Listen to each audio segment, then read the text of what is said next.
प्रेरणास्पद कथाएं YouTube channel पर मैं धनंजय जैन आप सभी का हार्दिक स्वागत करता हूं। छोटी सी कहानी डीजे की जुबानी। दोस्तों, अभिमान हमारी अक्ल को खा जाता है। घमंड किसी का आज तक टिका नहीं है, इसलिए हमेशा विनम्रता बनाए रखिए और विनम्रता से जो हासिल होगा ना वो अद्भुत होगा।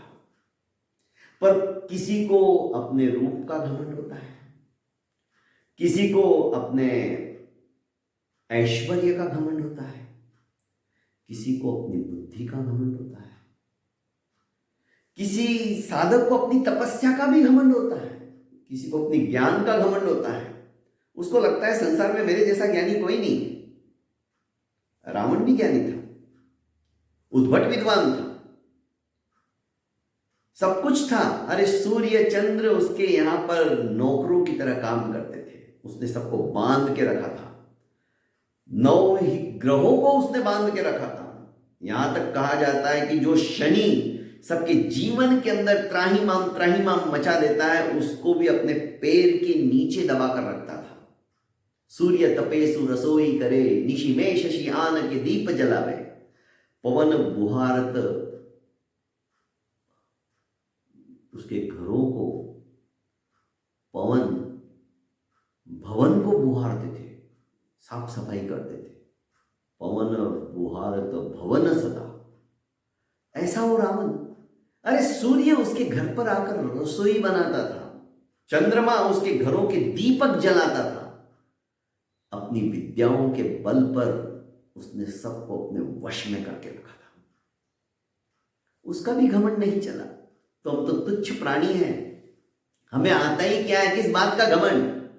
सागर नाम का एक व्यक्ति भी ऐसा ही था। वो समझता था मैं तो सागर की तरह हूं, मेरा घर, मेरा परिवार, मेरी दुकान, मेरे अलावा किसी के बस की बात नहीं इसको संभालना। छोटी सी दुकान में भी उसको इतना घमंड, छोटा सा परिवार उसमें भी उसको इतना अहंकार। एक दिन नगर के अंदर संत महात्मा का प्रवचन चालू था और उनका यही विषय था कि अहंकार कभी मत करो। तुम्हें जो अहम आ रहा है ना, ये मैं कर सकता हूं, मैं पना छोड़ दो।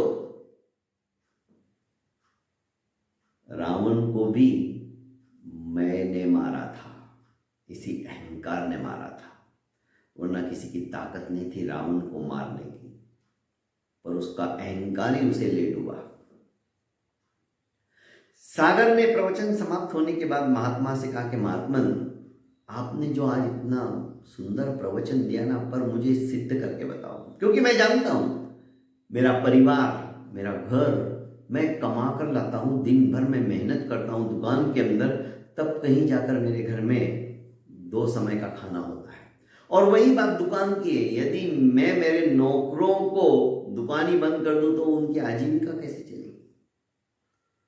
इसलिए मुझे सिद्ध करके बताओ। महात्मा ने कहा कि देखो, सब अपना अपना भाग्य का खाते हैं, हम तो निमित्त मात्र हैं।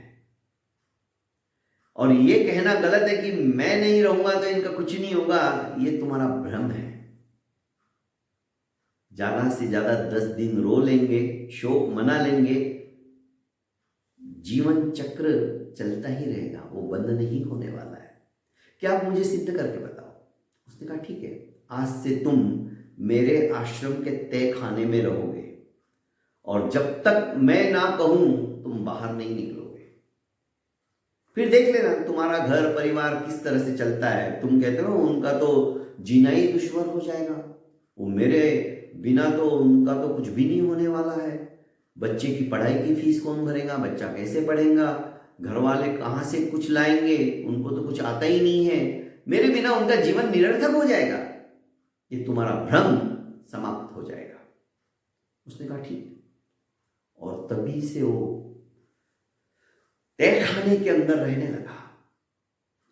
इधर महाराज जी ने नगर के अंदर ये बातमी फैला दी कि सागर जंगल में गया था, पर एक हिंसक जानवर ने उसके ऊपर हमला किया और उसे खा गया।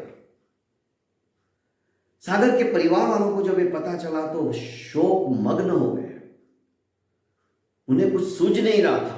अचानक सर के ऊपर से जब पिता का साया उठ जाता है तो बेटी की क्या हालत होती है, पत्नी विधवा हो जाती तो उसकी क्या हालत होती है। बेटी जो जवान शादी योग्य, अगले महीने ही उसका शादी का मुहूर्त निकला हुआ था।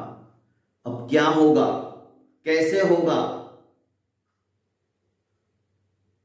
और ये सागर इसी बात का घमंड था कि मेरे बिना कुछ नहीं होगा। 10 दिन हुए, 13वां हुआ, सब रूटीन में काम करना शुरू कर दिया। अड़ोसी पड़ोसियों ने सहायता की। नगर के नगराध्यक्ष ने कहा कि तुम चिंता मत करो, बेटी की शादी हम धूमधाम से करेंगे। सभी सपोर्ट करने लगे।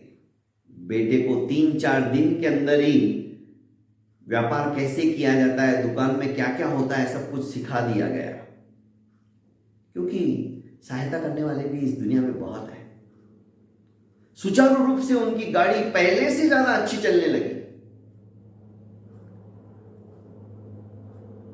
1 महीना हुआ, विवाह का मुहूर्त। लोगों ने मना भी किया कि रहने दो, अगले साल कर लेंगे, पर लड़के वाले मानने को तैयार नहीं थे। अब जो चले गए वो वापस तो नहीं आ सकते ना, तो इस लक्ष्मी को हमारे घर में आने दो, हम इसी मुहूर्त में शादी करेंगे। धूमधाम से नगर के समाज के लोगों ने सपोर्ट किया और उस लड़की को विदा किया। ये बार बार कह रहा था कि महाराज जी अब मैं जाऊं क्या, देखूं क्या, आज 1 महीना हो गया, क्या हुआ होगा, मेरी बेटी की शादी हो भी नहीं रही है, क्या हो रही है क्या पता, या शादी टूट तोड़ के चला गया। उन्होंने कहा अभी नहीं, अभी तुम और रुको, तुम्हारे प्रश्न का सही समाधान मिलना तुम्हें बहुत जरूरी है। करीब 3 महीने के बाद महाराज जी ने कहा कि तुम अब जाओ, रात का समय है, तुम अपने घर जाओ। ये फटाफट खुशी खुशी भागा, दरवाजा खटखटाया। पत्नी ने आवाज दी, कौन? इसने कहा अरे खोल दरवाजा, मैं सागर हूं तुम्हारा। सागर? वो तो कब के मर गए। उन्होंने सोचा जरूर प्रेत आत्मा होगी, दरवाजा नहीं खोला। बहुत विनती की, सारी वस्तु स्थिति उनको समझाई कि इस तरह से महाराज जी को मैंने प्रश्न पूछा था, उनके तहखाने में मैं रहता था। अरे सब कुछ हो गया, जब उस समय तुम्हें हमारी जरूरत नहीं थी, अब हमको भी तुम्हारी जरूरत नहीं है, तुमसे ज्यादा अच्छे सुखी अब हम हैं। बेटा सब कुछ संभालने लग गया है और बिटिया की भी शादी धूमधाम से हो गई है। अब तुम वापस चले जाओ, वैसे भी तुम हमारे लिए मर चुके। छोटा सा मुंह लेकर आधी रात को महाराज जी के पास आया, महाराज जी अब मैं क्या करूं।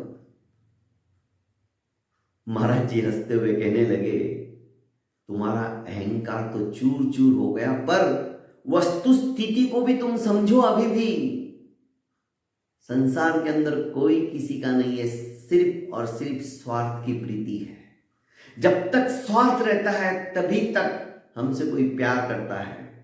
और इसीलिए इस मर्म को जानकर धर्म के अंदर मैं अपनी साधना करने के लिए उद्यत हो गया, निकल पड़ा अपने घर से भी। महाराज जी मेरी तो आंखें खुल गई आज, और तब से सागर भी विरक्त हो गया और उसने आत्म साधना करना शुरू कर दी। दोस्तों कहने का अभिप्राय है, बाद में क्या होता है क्या नहीं होता है उस विषय में मैं नहीं जाता, पर अहंकार किसी भी चीज का हो व्यक्ति को नहीं करना चाहिए।